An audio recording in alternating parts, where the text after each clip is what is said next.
we're skiing. What are we going to do to keep up that workout regimen, AJ? So I do what I preach or whatever. I don't know. I was talking to my fitness coach yesterday about the trip in Breckenridge next week about that. I think it's also going to help too in this market that we're in too, right? So everything's going to feel very fast to people right now, as people maybe haven't been doing the right things in their business, and all of a sudden the market's going to expose those areas. It's going to feel very fast to people that are in the field trying to make it work, trying to make ends meet. And I think our coming together stories are really unique in the sense that they're all very different.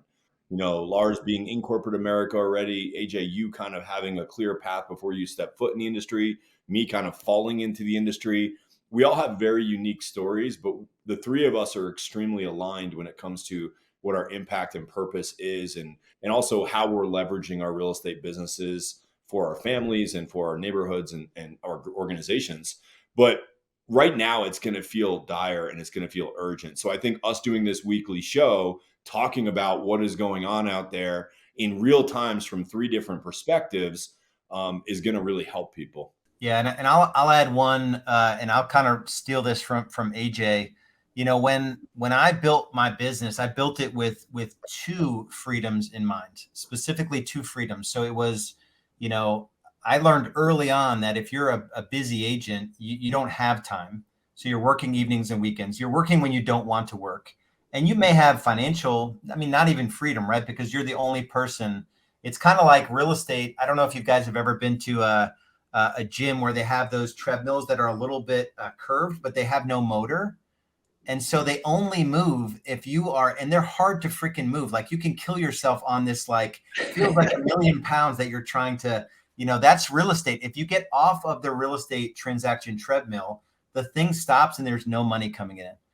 So I chose the path of systems and leverage, and how can I, delegate, so I can make leveraged income, but certainly not anywhere close to passive or residual, right? Because then you've got more people in your life. But the third freedom, and this is what I was a little bit stubborn on, we've sort of been in each other's worlds for, probably 10 years, going on 10 years, something like that. I didn't quite get the third one, is location freedom. So John said it, we're going to help you guys get through this market. And this is going to be the kind of market, NAR, National Association of Realtors, they themselves say that 30% of the roster won't exist.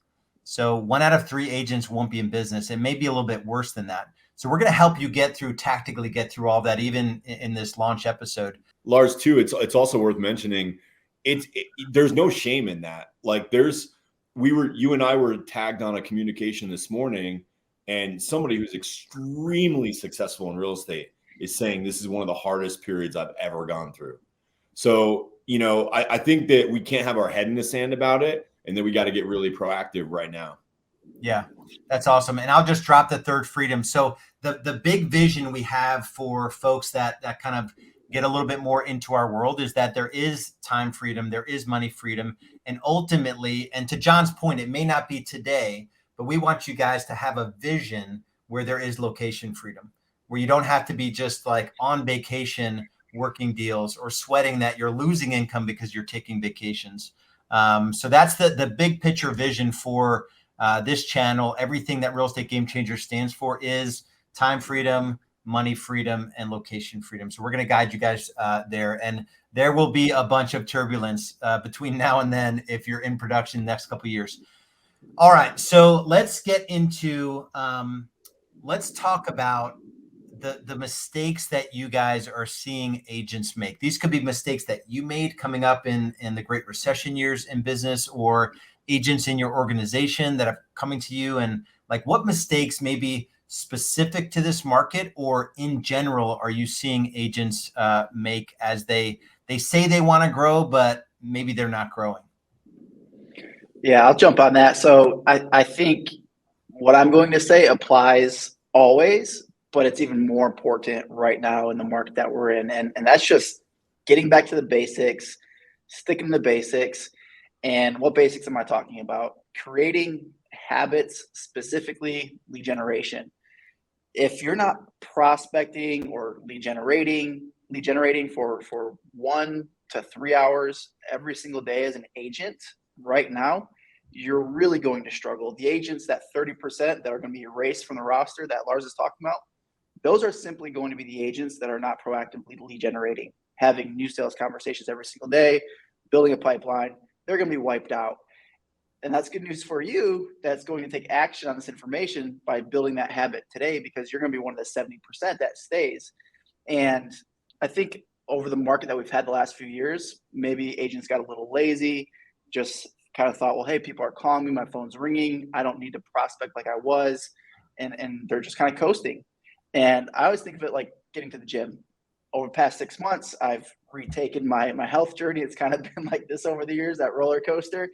And man, getting back into it sucked. Like, I was sore for like 4 days after that first workout back.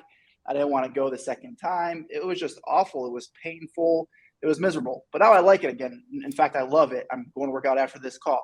And it's something I'm motivated to do. It feels good. I'm getting results. It's the same thing with prospecting. If you've never done it, prospecting, lead generation, I use those interchangeably. Getting back into it, if you've been a little soft, you got a little fat over the last few years as a real estate agent, getting back into it's going to be tough. If you've never done it, getting into it's going to be tough. You're probably going to suck at it for a little while. You're not going to like it, but eventually you're going to get better at it. You're going to start to like it because you're seeing the results, you're building confidence, and you're going to be crushing it when other agents are suffering. So I think just getting back to the basics and building good habits.